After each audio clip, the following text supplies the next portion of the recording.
देख रहे हैं स्ट्रीट बज़ न्यूज और मैं हूं प्रतिमा सा। बिहार को विशेष राज्य का दर्जा दिलाने की मांग तेज हो गई है। राज्य को केंद्र से विशेष राज्य का दर्जा के अनुरोध का प्रस्ताव कैबिनेट से पास हो जाने के बाद डिप्टी सीएम तेजस्वी यादव ने गुरुवार को प्रेस वार्ता की। इस दौरान उन्होंने केंद्र सरकार से राज्य को विशेष राज्य का दर्जा देने की मांग रखी है। साथ ही आरक्षण को 9वीं अधिसूची में शामिल करने का अनुरोध किया। आगे सुनिए उन्होंने क्या कुछ कहा। में आप लोगों का स्वागत करते हैं और जैसा माननीय वित्त मंत्री जी ने विस्तार पूर्वक जो है आप लोगों के समक्ष जो है बातें रखी हैं, मैं भी अपनी बात को आप लोगों के सामने रखना चाहता हूँ।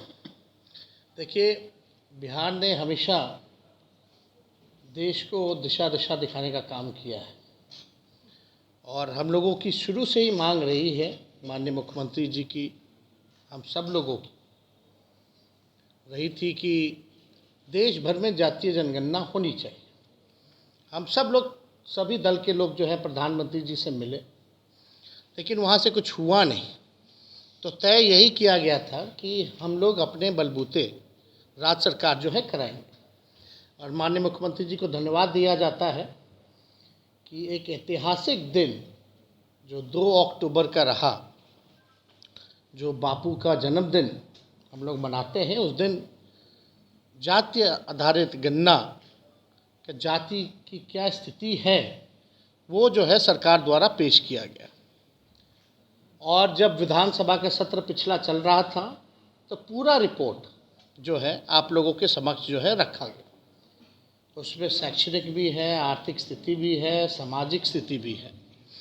और बिहार एक पहला राज्य बन कर के आया जिसका खुद का साइंटिफिक डेटा जो है किसी राज्य के पास नहीं है, बल्कि बिहार एक ऐसा राज्य है जिसके पास खुद की आबादी की पूरी जानकारी है। और आज के दिनों में साइंटिफिक डेटा होना बहुत ज़रूरी है ताकि हम चिन्हित कर पाएँ, पहचान कर पाएँ कि कौन लोग हैं जो अंतिम पायदान पर खड़ा परिवार है, कौन समाज के।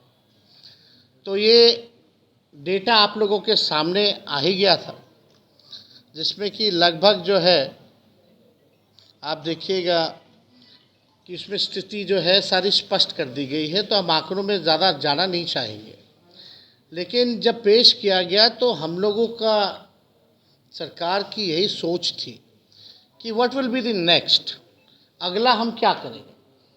तो हम तो शुरू से कहते रहे हैं कि ये जो महागठबंधन की सरकार नीतीश जी के नेतृत्व में बनी है, ये गरीबों की सरकार है और सामाजिक न्याय के साथ साथ आर्थिक न्याय देने वाली सरकार है। और देश में अगर सबसे बड़ा दुश्मन अगर कोई है तो बेरोज़गारी और गरीबी है। और हर एक सरकार की कोशिश होनी चाहिए कि बेरोज़गारी और गरीबी से हम लोग लड़ें। अब जब आंकड़े जब सामने आ गए हैं और हम लोगों का मानना है और आंकड़ों में भी ये स्पष्ट हो गया है कि हर जाति में जो है गरीबी है, चाहे ओबीसी हो, ईबीसी हो, एससी हो, एसटी हो या आपके स्वर्ण जाति के लोग हैं, उसमें भी जो है गरीबी पाई गई है। अब हम लोगों ने तय यही किया और इसमें सर्वसम्मति से सब लोग ने भी, माननीय मुख्यमंत्री जी ने जब प्रस्ताव रखा हाउस में तो सब लोग तैयार हो गए कि बढ़ाना चाहिए, बढ़ाना चाहिए, बढ़ाना चाहिए। तो सब लोग बोले कि भाई बढ़ाइए तो 90 कर दीजिए, 100 कर दीजिए। ये बातें आई थी हाउस में। तो माननीय मुख्यमंत्री जी ने यही निर्णय लिया कि भाई जो आरक्षण जो है उसको जो है बढ़ाया जाएगा, जिस हिसाब का हमको रिपोर्ट आया है। उसमें एससी एसटी का भी बढ़ाया गया, उसमें पिछड़ों का भी बढ़ाया गया, ईबीसी का भी बढ़ाया गया। और क्योंकि ईडब्ल्यूएस पहले से ही सामान्य वर्ग के लिए 10% जो तय था वो तो हो ही गया, तो 50% से लगभग 65% जो है कर दिया गया, प्लस जो 10% जो, तो 75% हम लोग जो है लगभग पहुंच गए।